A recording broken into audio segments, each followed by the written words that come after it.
Sean bienvenidos a nuestro tiempo de enseñanza. Es nuestro deseo que sus corazones sean animados, confrontados y fortalecidos por medio de la palabra de Dios. Recuerden tener Biblia y apuntes a la mano y sobre todo, corazones dispuestos a oír la voz de Dios.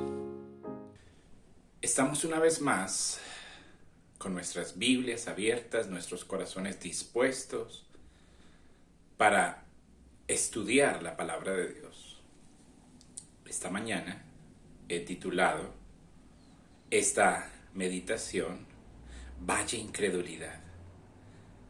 Vamos a ver al Señor Jesús asombrado por la incredulidad. Entonces quiero invitarles a que abran sus Biblias en el Evangelio según San Marcos, capítulo 6, versículos 1 al 6. Y dice la palabra del Señor. Jesús salió de ahí, es decir, de Capernaum, donde había estado ministrando en el capítulo inmediatamente anterior. Salió de allí y entró a su ciudad natal. Eso sería Nazaret. Recordemos que aunque nació en Belén, se crió en Nazaret. Y sus discípulos lo siguieron. Cuando llegó el sábado, comenzó a enseñar en la sinagoga. Y muchos oyentes se asombraron diciendo: ¿de dónde sacó este hombre estas cosas? ¿Y qué es esta sabiduría que le fue dada? ¿Y tantos milagros como estos realizados por sus manos? ¿No es este el carpintero, el hijo de María, y el hermano de Jacobo, José, Judas y Simón? ¿No están sus hermanas aquí con nosotros? Y se ofendieron contra él. Y Jesús les dijo: un profeta no está exento de honor, excepto en su ciudad natal, y entre sus propios parientes y en su propia casa. Y no pudo hacer ningún milagro allí, excepto que puso las manos sobre unos pocos enfermos y los curó. Y se maravilló de su incredulidad. Como les dije, la Biblia registra que solo en 2 ocasiones Jesús estuvo asombrado, maravillado. Una es esta, a causa de la incredulidad de estas personas. Y la otra fue a causa de la fe del centurión a quien Jesús sanó su siervo. Eso está registrado en Mateo y en Lucas. Tenemos el pensamiento de que la fe es poderosa, ¿verdad? Pues aquí vamos a considerar el poder de la incredulidad. La incredulidad es una gran fuerza.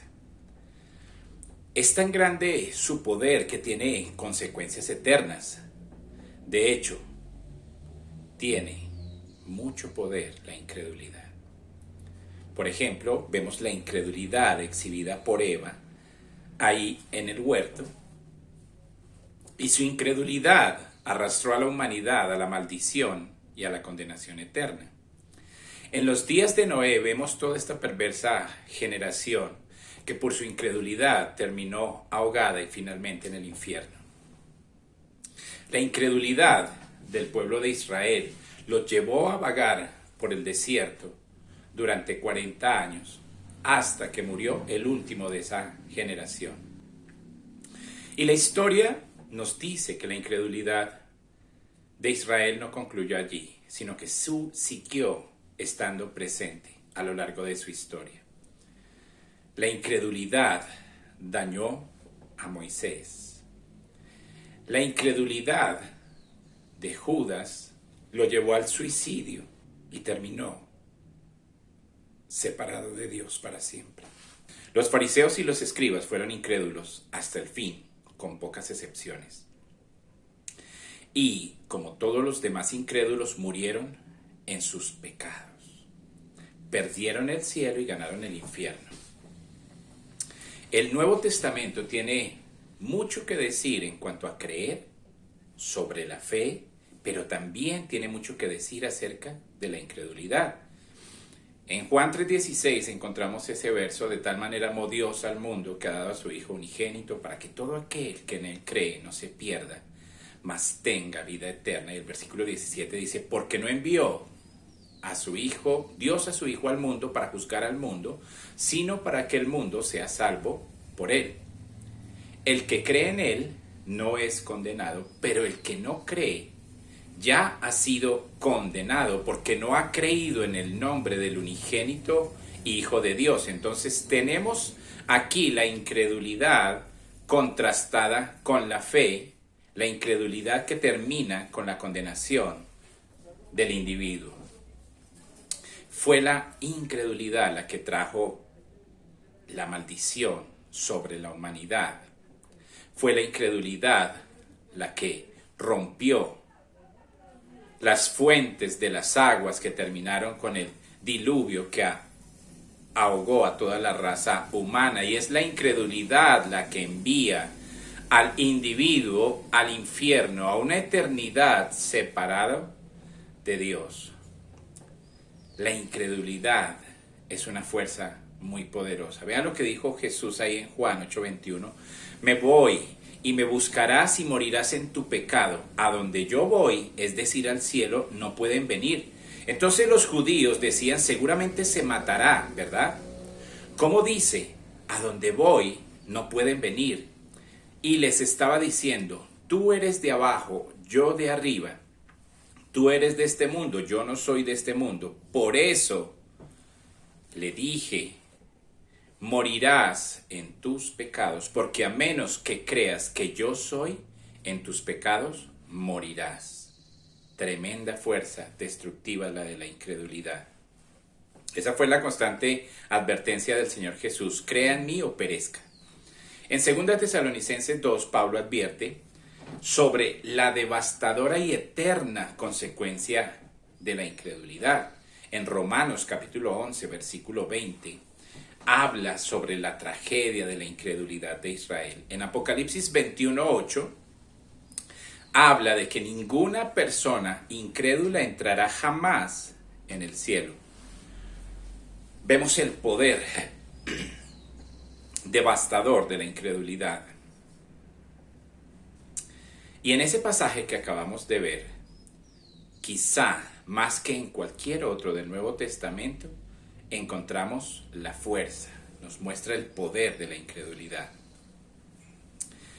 Esta porción marca el final de la primera sección del Evangelio de Marcos, que inició con la introducción, dándonos el propósito del libro de mostrar que Jesús es el Hijo de Dios. Luego vimos que su venida era el cumplimiento de las profecías del Antiguo Testamento. En el capítulo 1 vemos a Jesús llamar a sus discípulos. En capítulos 2 y 3 vemos a Jesús enseñando y sanando. Y luego escoge sus 12, que serán conocidos en el futuro como los predicadores del Evangelio. En el capítulo 4 y 5 hay más predicación, enseñanzas, sanidades, el exorcismo en la tierra de Gadará. Vemos a Jesús enfrentando peligro y hasta la muerte. En Marcos 5, del 21 al 43, vimos esta exhibición de Jesús de poder sobre la muerte, sobre la enfermedad, sobre la muerte resucitando a la hija de Jairo, sobre la enfermedad sanando a esta mujer que padecía flujo de sangre, y la conclusión allí es la misma. Ustedes ven al final de cada historia, dice, inmediatamente quedaron completamente asombrados. Esa expresión es relacionada con la resurrección de la hija de Jairo de entre los muertos. Pero de alguna manera es una especie de resumen general de cómo fue Jesús acogido en la tierra de Galilea. Principalmente la gente estuvo asombrada, curiosa acerca de Jesús. Eso ni es fe, ni es arrepentimiento. Por lo tanto, no es el equivalente a la salvación. Pero había cierto grado de interés y curiosidad. Igual que el día de hoy, en esa época había muchos buscadores de emociones, personas que quieren ser sanadas, liberados de demonios, que le cumplan sus sueños, quieren ir a ver grandes exhibiciones del poder de Jesús y estaban literalmente asombrados de su enseñanza. Diríamos que en general la respuesta hacia el Señor Jesús fue de cierta aceptación superficial. Estuvimos mirando que esta gente responde según el Señor nos enseñó en la parábola de los terrenos, con una respuesta emocional, una aparente fe que florece, pero que desaparece tan pronto viene la prueba. El rechazo de los líderes israelitas está al máximo. Ellos, escribas, fariseos y herodianos, están confabulados y han decidido matar al Señor Jesús. Y esto ocurre muy temprano en su ministerio. En contraste, la multitud lo aceptó. ¿Por qué? Porque los favorecía, los sanaba, los liberaba. Y ahora Jesús regresa a su patria chica, Nazaret. Pero note que ahí no hay multitudes. Aquí la situación es diferente. La multitud expresa asombro en las otras ocasiones, pero aquí es Jesús el que lo expresa. En este punto debemos contextualizar. Jesús no tuvo aceptación en su tierra, ni siquiera de su propia familia. De hecho, la actitud de su familia se describe ahí en Marcos 3:21. Ellos pensaban que estaba loco y fueron a tratar de rescatarlo.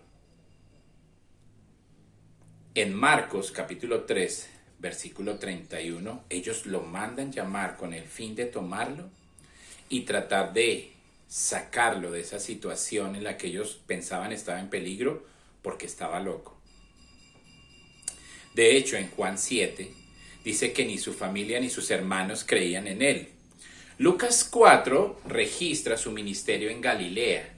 Y aquí en Lucas 4 tenemos la primera visita de Jesús a Nazaret, donde estuvo en la sinagoga. Y allí estuvo enfrentando una situación bastante particular. Él pidió el libro de la ley, leyó 2 profecías acerca de el Espíritu de Dios y el Mesías. Entonces, miremos en Lucas 4:21, luego de leer esa profecía acerca de el Mesías y el Espíritu Santo viviendo en él, él les dice, hoy esa profecía se ha cumplido delante de sus ojos.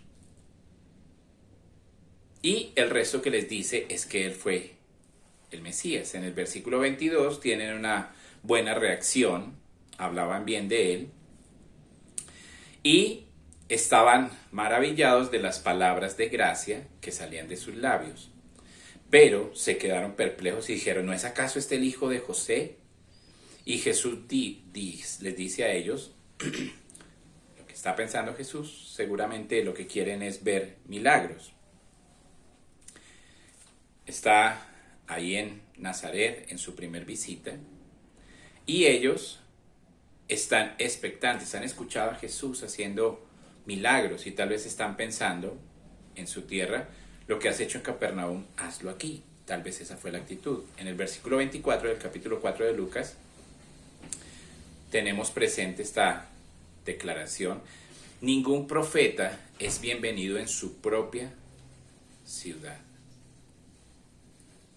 Todos los expertos, miremos lo que pasa entre nosotros, se aprecia más a un extranjero que a un nativo. Todos entendemos esa problemática.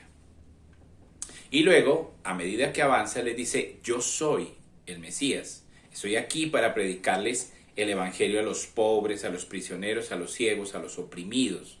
Las personas que son espiritualmente pobres, espiritualmente encarceladas, espiritualmente ciegas, espiritualmente oprimidas. Las personas, en otras palabras, que saben que están atrapados en el pecado y la muerte. Estoy aquí para predicar el evangelio, les dice Jesús. Pero la implicación es que no lo van a recibir como ha ocurrido en las otras lugares donde ha estado predicando Jesús. Entonces él les cuenta la historia de Elías y la viuda de Sarepta, no encontró ninguna viuda en Jerusalén y tuvo que ir afuera.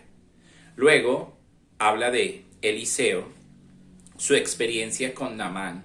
A pesar de que habían muchos leprosos en Jerusalén, fue un gentil, un sirio a quienes ellos aborrecían, quien tuvo la fe para venir a buscar a Dios. Entonces, lo que está diciendo Jesús aquí con estas dos historias, esto es lo mismo de siempre.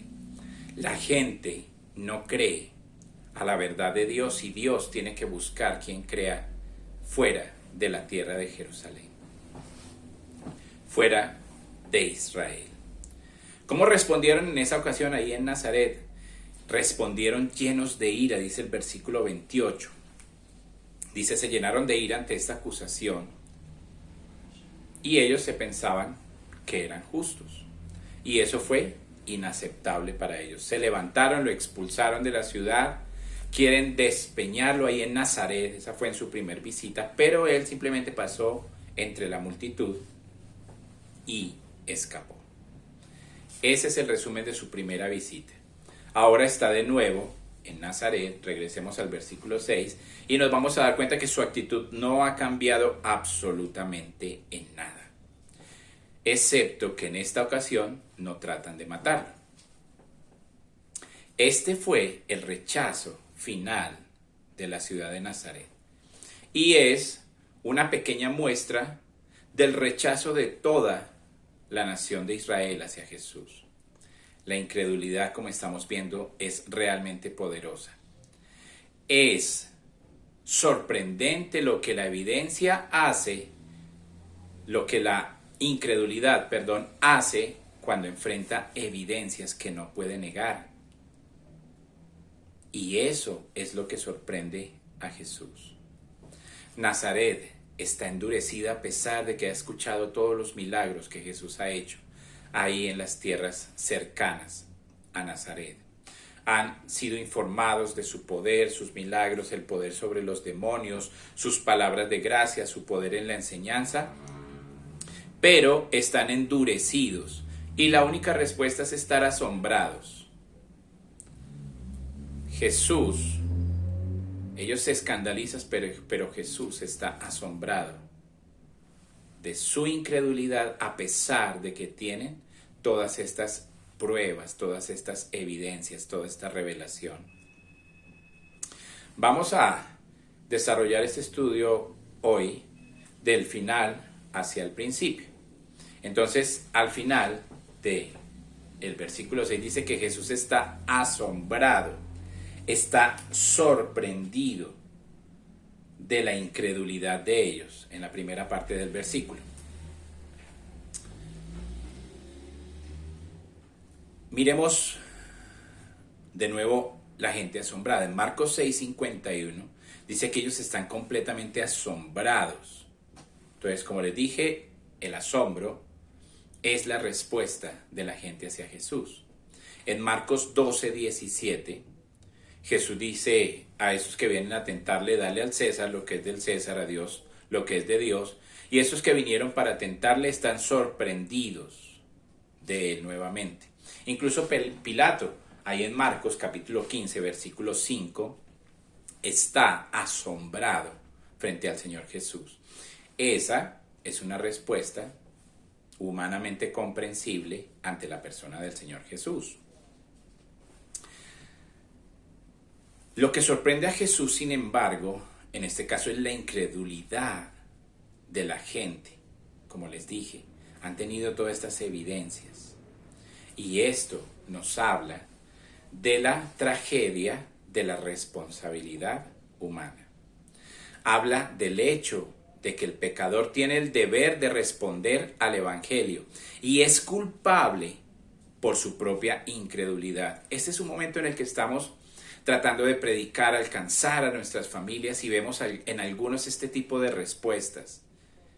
Y me parece importante que entendamos el poder que tiene la incredulidad y entendamos que esto solo se puede enfrentar de la manera bíblica y lo estamos estudiando. En Juan 5:39 Jesús les dice, busquen en la Escritura, porque piensan que en ellas tienen la vida eterna, y ellas son las que testifican acerca de mí.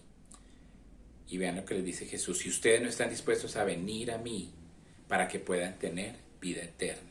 Qué triste incredulidad. En Mateo 23:37, Jesús mira a Jerusalén y dice, ¿cuántas veces quise juntarte como la gallina junta sus polluelos, pero ustedes nunca quisieron? El pecador incrédulo nunca está dispuesto a venir a Jesús. En Juan 6:28 le dijeron, ¿qué haremos para que podamos hacer las obras de Dios? Y él le respondió, esta es la obra de Dios, que creáis en aquel a quien él ha enviado.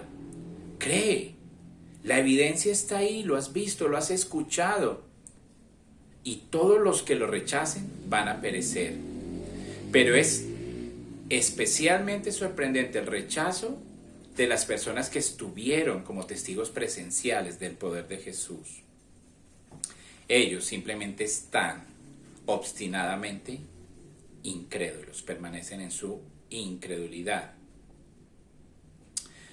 Ahora vamos a ver las palabras de Jesús, porque en esta zona en la que él se encuentra está cerca a Tiberias, está muy cerca a Capernaum, y Capernaum se ha pronunciado un juicio sobre ella. En Mateo 11 dice este evangelio, Mateo capítulo 11, entonces comenzó a increpar a las ciudades en las que había hecho la mayoría de sus milagros, porque no se habían arrepentido por su incredulidad. Ay de ti, Corazín, ay de ti, de Betsaida, porque si los milagros que se hicieron en vosotras se hubieran hecho en Tiro y Sidón, hace tiempo que se hubieran arrepentido en silicio y ceniza.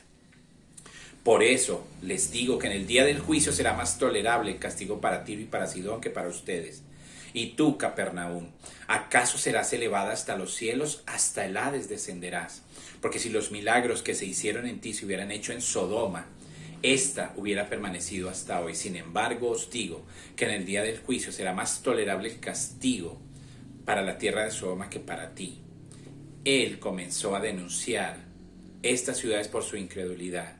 Y esa es una realidad con la que debemos enfrentar a las personas cuando les predicamos el evangelio. Y aprovecho para decirle a usted que me está escuchando, que no es un creyente, que cada vez que usted escucha la verdad del evangelio se hace más responsable.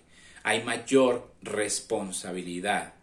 ¿Cuál es la verdad del evangelio? Que usted y yo somos pecadores, que estamos destituidos de la gloria de Dios por causa del pecado, que Dios preparó un sacrificio, el único sacrificio, que derramaría la única sangre que está en condiciones de limpiar su pecado y el mío.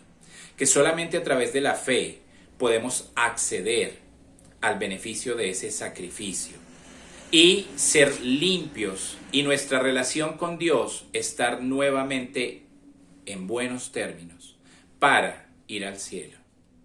Esa es la verdad del evangelio.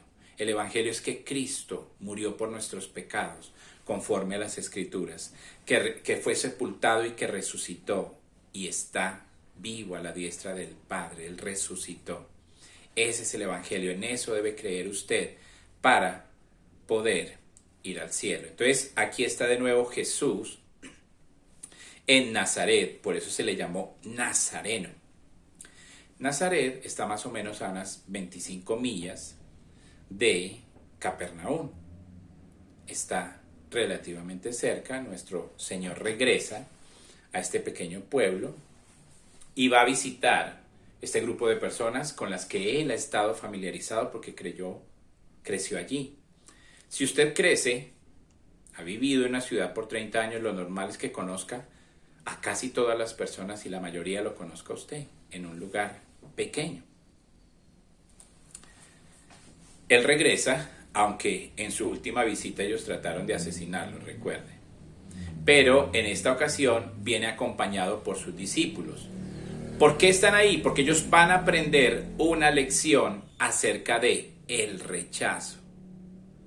Esto es parte de su preparación, porque si usted mira ahí más adelante, entre los versículos 7 al 13, Jesús los comisiona por primera vez y ellos van a experimentar el rechazo. Entonces, esta es una oportunidad para que, acompañados por Jesús, experimenten ese rechazo.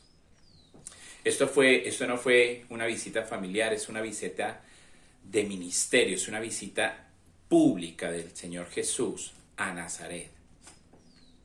Entonces, no hay grandes multitudes, no hay mucho interés en él. Y en el versículo 2 dice que al igual que a cualquier maestro que está de visita en la ciudad, a Jesús se le da la oportunidad de exponer la palabra. Entonces, eso encontramos en el versículo 2. No sabemos qué pensaron. Acuérdense que ellos ya habían escuchado a Jesús un año atrás.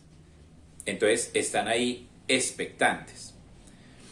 Lo que vemos aquí es una pequeña muestra del rechazo que dice el Evangelio de Juan 1:11, a lo suyo vino y los suyos no le recibieron. Eso fue cierto de la nación de Israel, fue cierto en su ciudad natal, en donde creció, fue cierto de las personas que estuvieron allí y lo peor, fue cierto de su familia. Ni siquiera su familia creyó en él. Tal vez hay un grado de curiosidad. Recuerde que vimos su primera visita y lo que nos dijo ahí en Lucas 4 acerca de esa primera visita es que estaban asombrados de sus palabras amables. No sabemos qué les predicó en esta ocasión, pero sí sabemos el resultado. Dice ahí, y muchos de los oyentes quedaron asombrados. Esto, dicho en palabras modernas, literalmente Jesús estalló sus mentes. Están totalmente con su cabeza girando. De alguna forma, eso es lo que quiere decir. Quedaron asombrados. Entonces vamos a mirar aquí 4 aspectos acerca de la incredulidad. Y aquí vamos a detenernos para que en el grupo hablen un poco acerca de la incredulidad que han enfrentado, bien sea de sus familias, sus amigos a quienes les han compartido, y vamos a regresar en 5 minutos.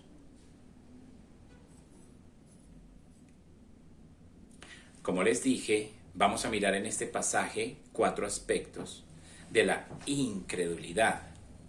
El primero es que la incredulidad oscurece todo.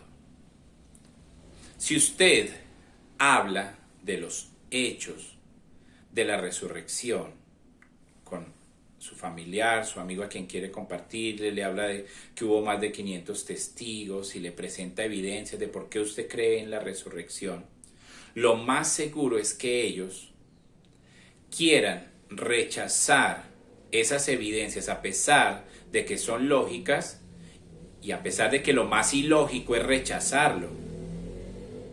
Mire el versículo 2, su respuesta. ¿De dónde sacó este hombre estas cosas? ¿Y qué es esta sabiduría que le fue dada? ¿Y tantos milagros como estos realizados por sus manos? Entonces la pregunta es, ¿de dónde viene esto? ¿Cuál es la fuente de esta sabiduría? Están más preocupados, esto es un sofisma de distracción simplemente, están más preocupados por el origen que por la verdad que Jesús está expresando. Y aquí ellos están demostrando cuánta confusión a la que habían sido, la confusión que ha venido por tanta enseñanza rabínica que habían recibido por tantos años y que solamente les confundió. Esa es la muestra de su incredulidad, quiere oscurecer la verdad. Lo más sensato, deberían haber evaluado, este hombre está diciendo que es el Mesías, ¿qué pruebas está dando? Dice que él ha venido a cumplir las profecías mesiánicas. Pero solamente se distraen pensando de dónde vienen estas cosas. Piense un poco. Ellos podrían haber dicho que Jesús hizo todos estos milagros con el poder de Satanás, pero ¿acaso su enseñanza sonaba como algo diabólico? La verdad es que no. Mire Juan 5:36. Dice el Señor Jesús, pero el testimonio que yo tengo es mayor que el de Juan, porque las obras que el Padre me ha dado para llevar a cabo, las mismas obras que yo hago dan testimonio de mí, de que el Padre me ha enviado. No hay otra explicación acerca del origen, porque lo hizo por el poder de Dios. En Juan 8:45 dice, porque yo digo la verdad, no me creen. ¿Quién de ustedes me redarguye de pecado? Y si digo la verdad, porque ustedes no me creen. Y le sigue diciendo, porque ustedes no son de Dios. Lo obvio es que el poder y sus enseñanzas tenían un origen divino, venían de Dios. En Juan 10:37, si no hago las obras de mi Padre, no me crean, pero si las hago, aunque no me crean, crean en las obras para que sepan y entiendan que el Padre está en mí y yo en el Padre. Esto es nuevamente una explicación de Jesús acerca de la presencia de Dios en su vida y en su ministerio. En Lucas 16:31 Jesús dijo, y miren el poder de la incredulidad, aquí está diciéndole a Lázaro la realidad de la incredulidad, dice, si no creen a Moisés y los profetas no van a creer aunque alguien se levante de entre los muertos. ¿Y fue eso cierto?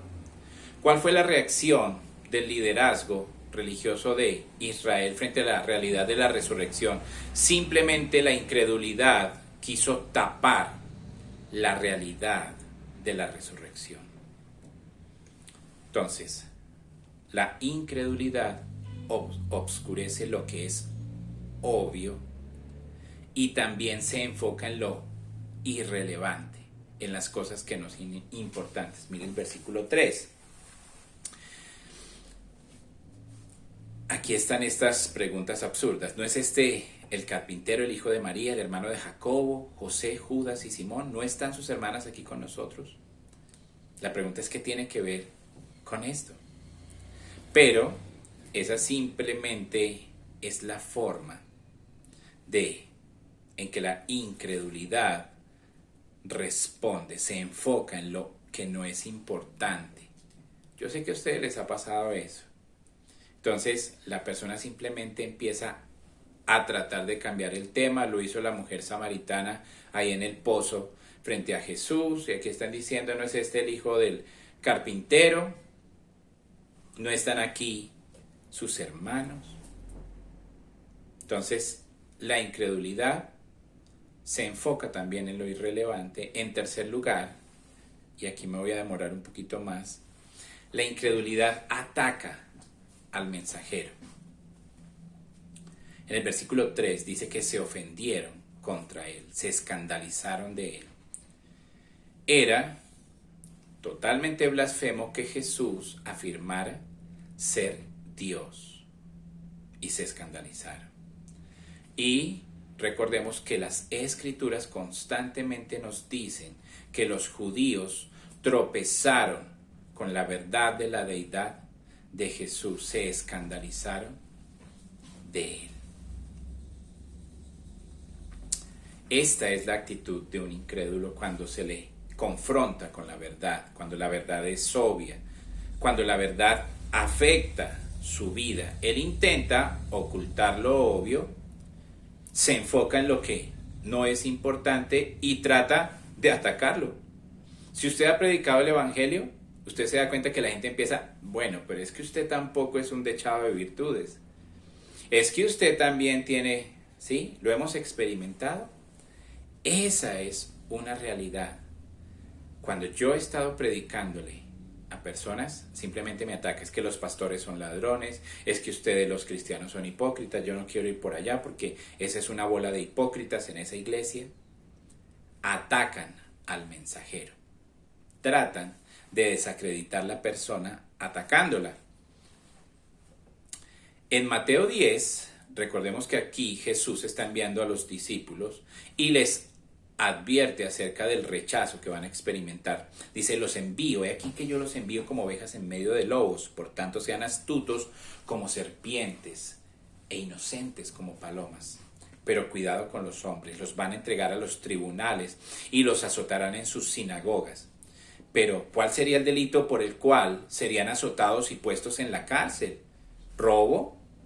¿Homicidio? No. Dice aquí, serán llevados ante gobernadores y reyes por causa de mi testimonio hacia los gentiles. Pero mira lo que les dice Jesús: cuando los entregues, no se preocupen por lo que dirán. En esa hora se les dirá lo que deben decir. No es usted el que habla, es el Espíritu del Padre quien habla en usted. Mire, hasta el hermano, dice aquí, incluso su propio hermano, el hijo de su padre, lo va a traicionar, lo va a entregar a muerte. El hermano entregará a su hermano, el padre a su hijo. Los hijos se levantarán contra los padres y los matarán. Serán odiados por causa de mi nombre. Pero dice aquí Jesús, pero el que resista hasta el fin, ese será salvo. Y cuando los persigan en una ciudad, salgan de ahí y simplemente vayan a otra. Jesús les dice claramente, muchachos, los van a atacar. Mire Juan 15:18. Si el mundo los odia, sepan que a mí me odió primero. Si ustedes fueran del mundo, el mundo amaría lo suyo, pero como ustedes no son del mundo, yo los elegí para que salieran del mundo, por eso el mundo los odia. Entonces, vemos aquí lo terrible de la incredulidad. Oscurece lo obvio, hace énfasis, eleva, se enfoca en lo irrelevante, ataca al mensajero. Y ese ataque, ese odio hacia el mensajero, viene como resultado del odio hacia el mensaje. ¿Por qué? Porque no es un mensaje del mundo, ¿sí? Y esto es algo maravilloso. Jesús lo experimentó, ¿verdad? ¿Qué hizo el mundo por causa de su predicación? Terminaron asesinándolo. ¿Cuál fue el delito? Predicar el mensaje de amor más hermoso que jamás fue predicado. Y una cuarta característica de la incredulidad desprecia totalmente lo sobrenatural. Versículo 5. No pudo hacer ningún milagro allí, excepto que puso las manos sobre unos pocos enfermos y los sanó.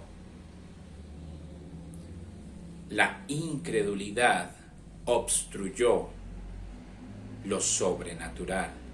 Jesús no pudo hacer muchos milagros. Es lo mismo que afirma Mateo 13:58. ¿De qué se trata esto? ¿Fue un problema de poder? ¿Dejó de funcionar el poder de Jesús allí por la incredulidad? No, el problema no fue el poder, el problema fue propósito. No había sentido de hacer milagros. ¿Por qué? Porque ellos estaban en su posición cerrada de incredulidad. Los milagros, acuérdese, fueron posibles.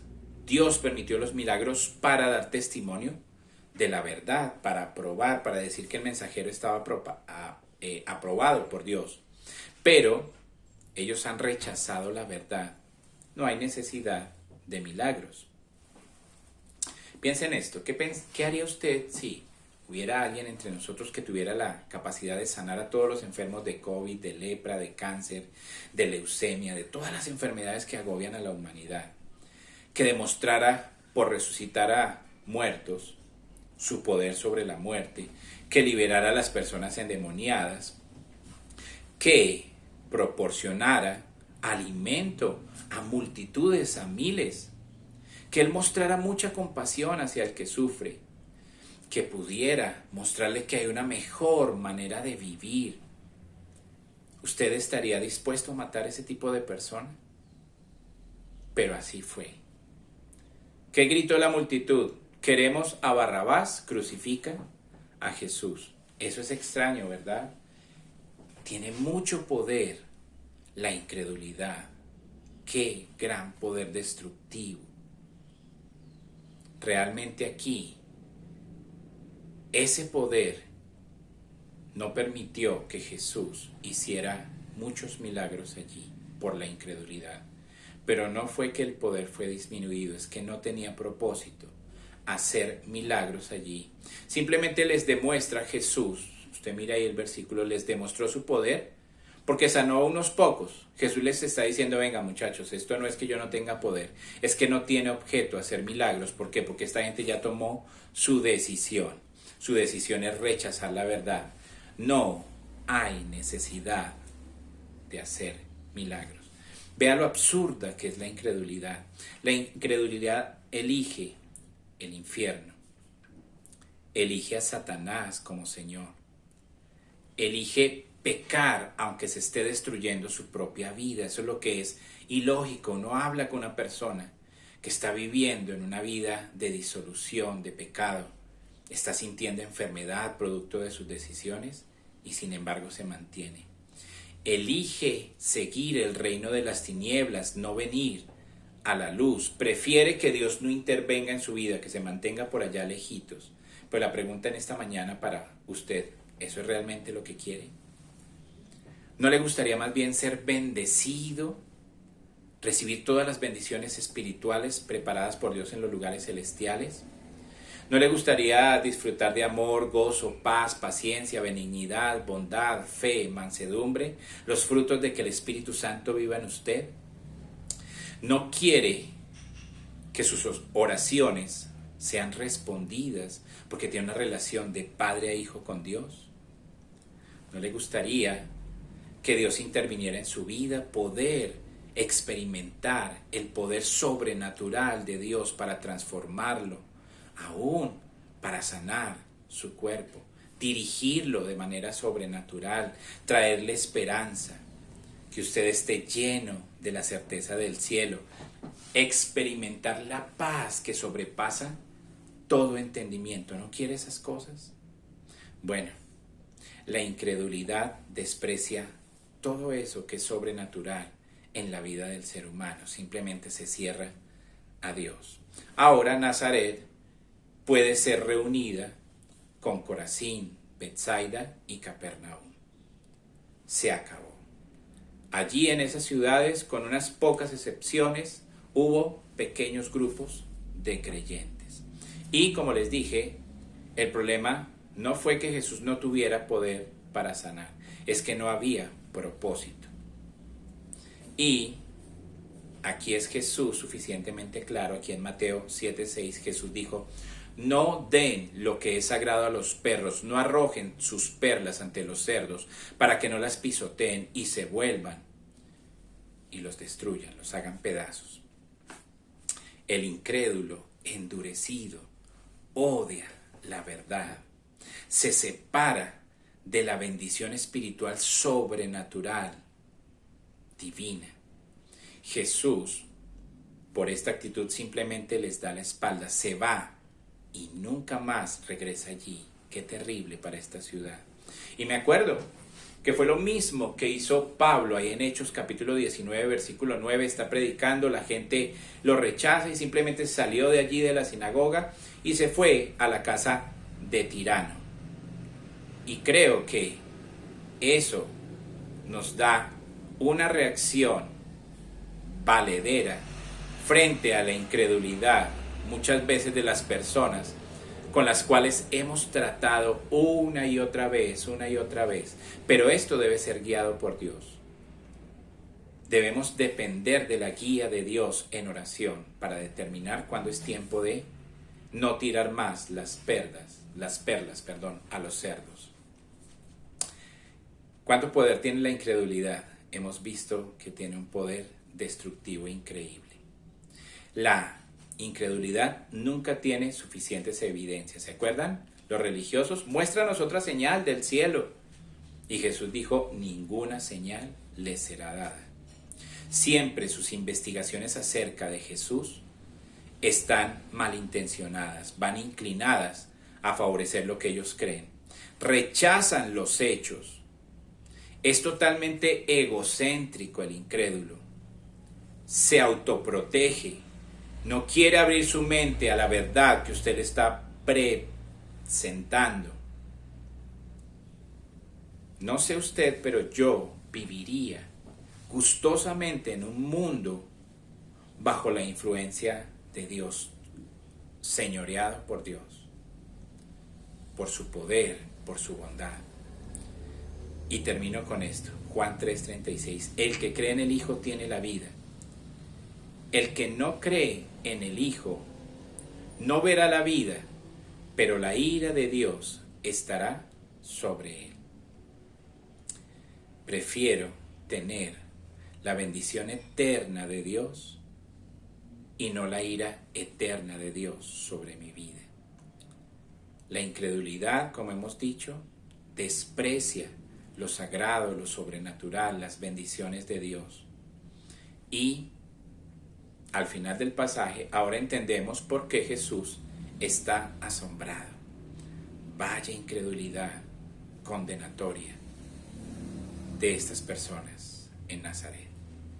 Oremos. Señor, te damos gracias por la verdad de tu palabra, por tu Espíritu Santo.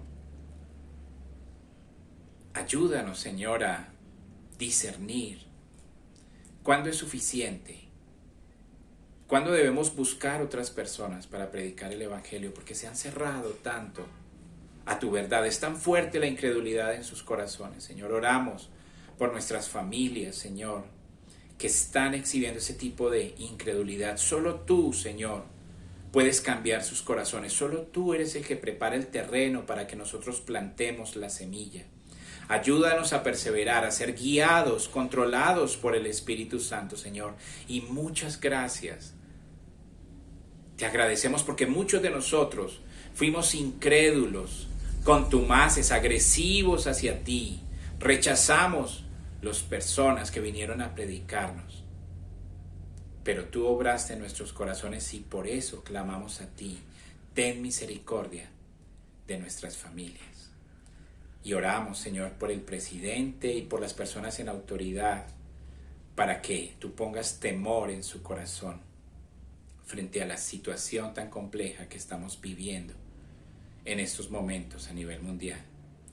Consuélanos, fortalécenos y ayúdanos a recordar el privilegio que hemos recibido por creer en ti, por confiar en la verdad de tu palabra, por no rechazarla.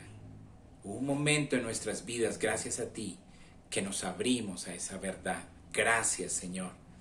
Te alabamos en Cristo Jesús. Amén. Agradecemos a Dios el tiempo que hemos podido compartir escudriñando las Escrituras. Gracias por acompañarnos y recuerden que estas enseñanzas están en nuestro canal de YouTube y que podrán verlas nuevamente. Gracias por su compañía y nos veremos en nuestras próximas reuniones. Dios les bendiga.